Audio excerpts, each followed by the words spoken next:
বন্ধুরা, কি সুন্দর কালারটা হয়েছে দেখুন।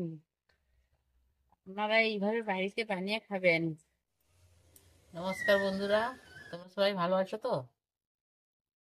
আজকে আমি চলে এসেছি ছোট্ট অনন্যা রান্নাঘরে। আজকে বানাবো আমি আমের আচার। এই যে আম আম কিনে নিয়ে এসেছি বাজার থেকে। এই তো কত বড় বড় সাইজের আম। এটা ছাল সহ আচার হবে। দেখতে থাকুন। আমটা কেটে নিচ্ছি।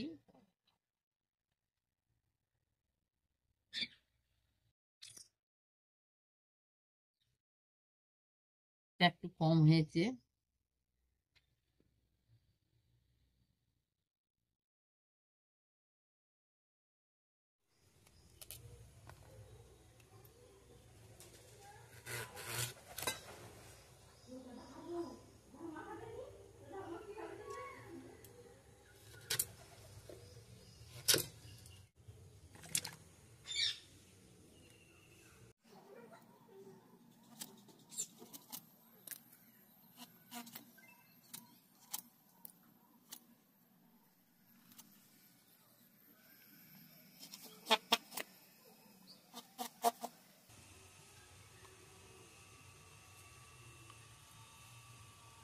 এরকম ভিতরের আঁশটাও তুলে দিতে হবে, তাহলে খুব পরিষ্কার ভাবে আচারটা হবে। না হলে ওইগুলো উঠে থাকলে বাজে লাগবে দেখতে।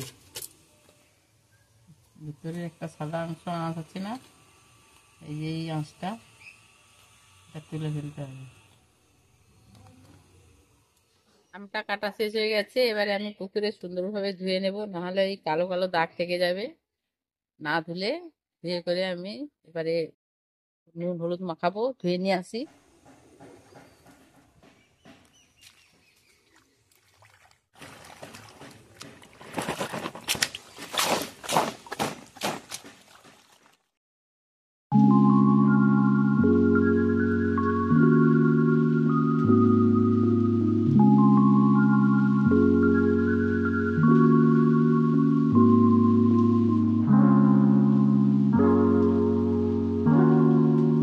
ভালো করে ধুয়ে নিয়ে চলে এসেছি।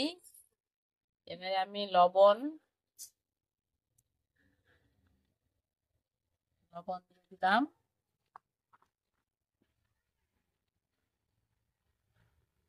এবারে একটু হলুদ দিয়ে দেবো। লবণ হলুদটা মাখিয়ে নিয়ে একটু রোদে জল শুকোতে দিয়ে দেবো। শুকোলে 3-4 ঘন্টা পরে আচারটা তৈরি করবো।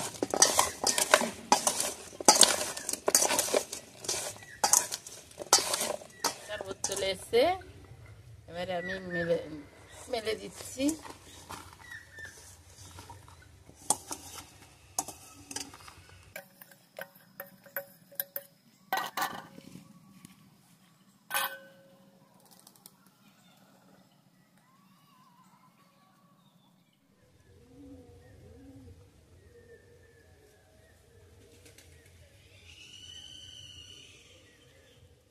এইভাবে আমি মেলে দিলাম। আবার আবার একবার এসে এভাবে উল্টে দেব, দিলে রসটা শুকিয়ে যাবে। তারপরে আচার বানাবো।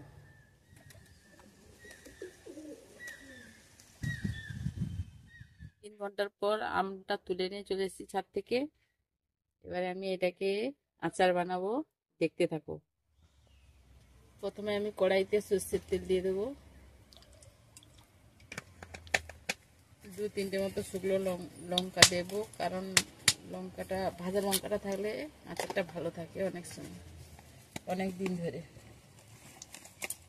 এবারে দিয়ে দেবো 2টো তেজপাতা। আমি তেজপাতা গুঁড়ো করে দেই না, কারণ আছে কাঁচা কাঁচা খেলে গলায় লেগে যাবে। তেজপাতার গুঁড়ো যদি থাকে, ওই জন্য গুঁড়ো দিই না আমি। তেলটা ভালো করে গরম হয়ে গেছে। এবারে আমি আমটা ভেজে নেব ভালো করে।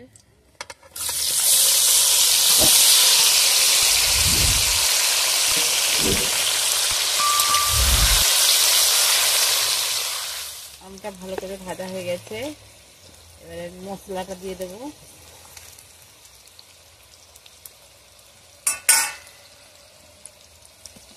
যেহেতু হলুদ মাখানো আছে, আমি আর হলুদ দেব না। এই বড় চামচের 1 চামচ লঙ্কার গুঁড়ো, 1 কেজি মতো আম,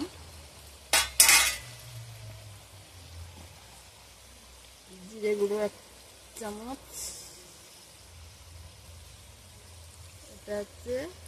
এটা হচ্ছে 5 ফোড়ন। 5 ফোড়নকে আমি আধা গুঁড়ো করে নিয়েছি, যেহেতু এর সঙ্গে 5 রকম মশলা আছে, তাই আধা গুঁড়ো করে নিয়েছি। রোদে দিয়ে শুকিয়ে মিক্সিতে বেটে নিয়েছি। 1 চামচ দিয়ে দিলাম। এটা আমি কালো সর্ষের পাউডার 1 চামচ মতো দিয়ে দিলাম। এটা কালো সর্ষেকে আমি রোদে দিয়ে গুঁড়ো করেছি, এটা 1 চামচ দিলাম। ভালো করে নেড়ে চেড়ে নিলাম।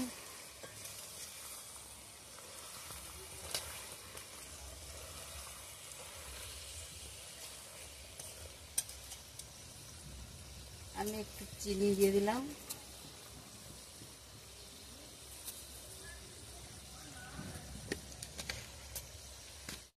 বন্ধুরা, কি সুন্দর কালারটা হয়েছে দেখুন। আপনারা এইভাবে বাড়িতে বানিয়ে খাবেন। আমি এতে কোনো কেমিক্যাল ইউজ করছি না, যেহেতু বাড়ির সবাই খাবে, বাচ্চা কাচ্চা খাবে, তার জন্য কোনো ভিনিগার ব্যবহার করছি না এর সঙ্গে। যেহেতু আমার মশলাটা ভালো করে ভাজা হয়ে গেছে, আমটাও ভালো করে ভাজা হয়ে গেছে, তার জন্য আমি কিছু দিচ্ছি না। এটা এই আমটা এখন কড়াতে থাকবে, এটা 3 দিন উনুনে একটু ফুটিয়ে নিতে হবে, তবে মশলা আমের মধ্যে ঢুকবে, আমের ভেতরে ঢুকবে, তখন খেতে ভালো লাগবে। 3 দিন এইভাবে কড়াই ফুটিয়ে নিতে হবে।